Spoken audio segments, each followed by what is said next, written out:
நாங்க எப்பவுமே சொல்லிட்டு இருக்கோம். கடந்த கிட்டத்தட்ட 4.5 வருடத்துல திமுக ஆட்சி வந்ததுலேருந்து பெண்களுக்கு பாதுகாப்பு சுத்தமா இல்லை தமிழகத்துல. முதலமைச்சர் அவர்கள் கிட்ட நாங்க கேட்குற கேள்வி ஒண்ணுதான், பெண்களுக்கு பாதுகாப்பு எப்போ கொடுக்க போறீங்க? பெண்களுக்கான காட்சி, பெண்களுக்கு உரிமைக்கான கொடுக்க வேண்டிய ஒரு ஆட்சி நாங்க எங்களுக்கு இருக்கு அப்படின்லாம் பேசிட்டு இருக்கும்போது, தொடர்ந்து 2021 2025 கடைசியில் இருக்கோம். இந்த 4.5 வருடத்துல 65% பெண்களுக்கு மீதான ஒரு கொடுமைகள் அதிகமாயிருக்கு. ஸோ 65% ரைஸ் நீங்க சொல்லும்போது ஒரு சாதாரண விஷயம் கிடையாது. ஸோ பெண்களுக்கு பாதுகாப்பு எங்க இருக்கு? எல்லாம் இந்த மாதிரி ஒரு பிரச்சனைகள் இருக்கும்போது, கோயம்புத்தூர் இருக்கட்டும், பொள்ளாச்சி இருக்கட்டும், அண்ணா யூனிவர்சிட்டி இருக்கட்டும், இல்லை பல இடங்கள்ல இந்த மாதிரி பிரச்சனைகள் வரும்போது முக்கியமான காரணம் போதைப் பொருட்கள் அல்லது டாஸ்மாக். இதுதான், அந்த போதைக்கு அடிமையானவங்க தான் மேக்சிமம் இது பண்றாங்க. டாஸ்மாக்ல உங்களுக்கு லாபம் வருது, அதனாலதான் அந்த டாஸ்மாக் நீங்க 10 மணிக்கு மேல பில் இல்லாம நீங்க கடையில விற்கிறீங்க. அதுவும் ஒண்ணு இருக்கு. அப்படி இருக்கும்போது போதைப் பொருட்கள் கடத்தப்படும் போது இங்க வரும்போது அதுக்கு உங்க கட்சியிலிருந்து உங்களுக்கு உங்க குடும்பத்துக்கு ரொம்ப நெருங்கிய நண்பர் தான் அதுக்கு காரணம்னா தெரிய வந்தது. அந்த விஷயம் அப்படியே மறைச்சிட்டீங்க. அதுக்கு என்ன ஆனது, எது ஆனதுன்னு ஒன்றும் தெரியல. மறுபடியும் நீங்க வரும் தேர்தலுக்கு பெண்களுக்கு நாங்க எல்லாமே நடவடிக்கை எடுப்போம், பெண்களுக்கு நாங்க பாதுகாப்பு கொடுப்போம்னா வாய் கூசாமே பேசிட்டு இருக்காங்கன்னா அதுதான் எனக்கு ஆச்சரியம்.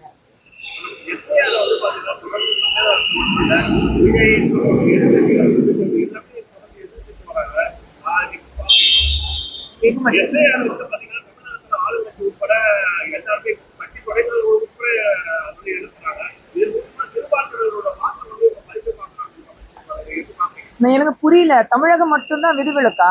இந்தியா முழுவதும் எஸ்ஐஆர் வருது, இந்தியா முழுவதும் நீட் இருக்கு, இந்தியா முழுவதும் ஒன் நேஷன் ஒன் கண்ட்ரின்னு ஒண்ணு இருக்கு, ஒன் நேஷன் ஒன் ஓட்டுனா இருக்கு. அப்படின்னா இருக்கும்போது எதுக்கு இவங்க மட்டும் தமிழகத்தில் இருக்கிறவங்க மட்டும் அதுக்கு பயப்படுறாங்க? நீட் கொண்டு வந்தது பாஜக இல்ல, காங்கிரஸ் காலத்துல இருந்து நீட் இருந்தது. அப்போ நீங்க அதுக்கு சப்போர்ட் பண்ணி பேசுனீங்க, இப்போ நீட்டுக்கு எதிர்ப்பு தெரிய வைக்கிறீங்க. அதே மாதிரி ஒன் நேஷன் ஒன் எலெக்ஷன் இப்போ இல்ல, காங்கிரஸ் காலத்துல இருந்து இருக்கு, கலைஞர் அவர்களுடைய காலத்துல இது ஒன் நேஷன் ஒன் எலெக்ஷன் இருந்தது. இப்போ மட்டும் நீங்க ஏன் பயப்படுறீங்க? எஸ்ஐஆர் வரும்போது நீங்க ஒவ்வொரு ஓட்டுக்கு நீங்க காசு கொடுக்குறீங்க, அதுக்காக தான் நீங்க பயப்படுறீங்க.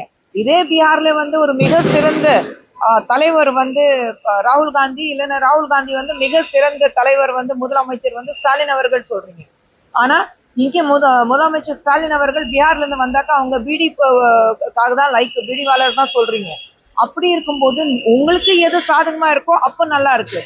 எப்போ நாட்டுக்கு சாதகமா இருக்கும், நம்ம மக்களுக்கு சாதகமா இருக்கும், அது மட்டும் எதிர்ப்பு தெரிய வைக்கிறீங்கன்னா நீங்க மக்களுக்கு சேவை செய்ய வந்தீங்களா, இல்ல எனக்கு அந்த நாற்காலி தான் முக்கியம் அதுக்காக தான் வந்தேன், எனக்கு காசு சம்பாதிக்கிறது தான் முக்கியம் அதுக்காக தான் வந்தேன், முடிவு பண்ணிட்டு சொல்லுங்க.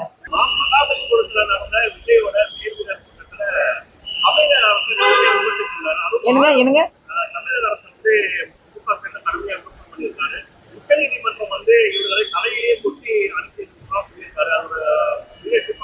இல்ல, யாராவது தவறாக பேசினாக்கா அதுக்கு நீதி ரீதியாக உங்களுக்கு நடவடிக்கை எடுக்கிறாங்க. That's law and order.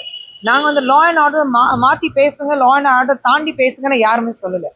நம்ம நாட்டுல சட்டம்னா வந்துட்டாக்கா அது முதலமைச்சர் இருக்கட்டும், துணை முதலமைச்சர் இருக்கட்டும், ஒரு சராசரி மனுஷங்களே இருக்கட்டும், எல்லாருக்கும் ஒண்ணுதான். எல்லாருக்கும் யாருக்கும் அந்த விதிவிலக்கு கிடையாது. உங்களுக்கு வேற சட்டம், எங்களுக்கு வேற சட்டம்.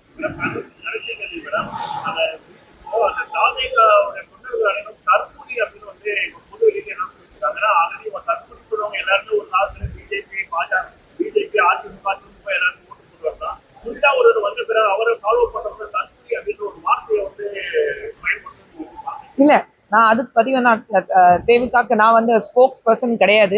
எல்லாமே அவங்களை பத்தி கேள்வி வந்தா பதில் கொடுக்கறதுக்கு இதுக்கு விஜய் அவர்கள் தான் பதில் கொடுக்கணும். தவறாக பேசியிருந்தாருன்னா விஜய் அவர்கள் தான் தன்னுடைய கட்சியில இருக்கிறவங்களை கூப்பிட்டு இந்த மாதிரி தவறாக பேசக்கூடாது. நான் ஏன் சொல்றேன்னா, நான் அரசியலுக்கு வரும்போது எனக்கு என்னுடைய முதல் ஆசிரியர்னா நான் கலைஞர் அவர்கள் தான் சொல்லுவேன். அவர் கூப்பிட்டு எனக்கு முதல் கொடுத்த லெசன் இதுதான், யாரையும் மரியாதை இல்லாம பேசக்கூடாது, நாகரிகம்னு ஒண்ணு இருக்கு, எனக்கு சொல்லி கொடுத்தது அதுதான். அதனால இன்னைக்கு திமுக இருந்து இவ்வளவு அசிங்கமா பேசும்போது இது கலைஞர் உருவாக்கப்பட்ட கட்சியா, எனக்கு அந்த கேள்விதான் வருது.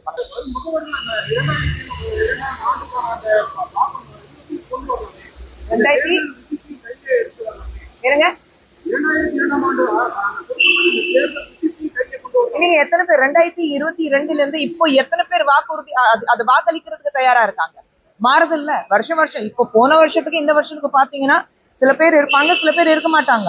அப்போ மைனரா இருந்திருப்பாங்க, இப்போ மேஜர் ஆயிருப்பாங்க. வாக்களிக்கிறதுக்கு உரிமை இருக்கு. அப்போ நம்ம கூட இருந்திருப்பாங்க, இப்போ தவறி போயிருப்பாங்க. ஸோ நீங்க 22,2022 இருந்தது இப்போ கொண்டு வரலாம்னு அது முடியாது, மாறணும். அதுக்காக தான் எஸ்ஐஆர் இருக்கு. எப்பவுமே ஒரு தவறான முறையில யாருமே வாக்களிக்க கூடாது, டிரான்ஸ்பரன்சி இருக்கணும். அதுக்காக தான் எஸ்ஐஆர் கொண்டு வந்தது. செய்திகளை உடனுக்குடன் தெரிந்து கொள்ள கீழ்கண்ட கேபிள் மற்றும் டிடிஹெச் நெட்வொர்க்குகளில் எம்நாடு செய்தி தொலைக்காட்சியை காணுங்கள். பாதகம் செய்பவரை கண்டால் நாம் பயம் கொள்ளலாகாது பாப்பா. மோதி மிதித்து விடு பாப்பா, அவர் முகத்தில் உமிழ்ந்து விடு பாப்பா. அண்மை செய்திகளை உடனுக்குடன் தெரிந்து கொள்ள இணைந்திருங்கள் எம்நாடு தொலைக்காட்சியுடன்.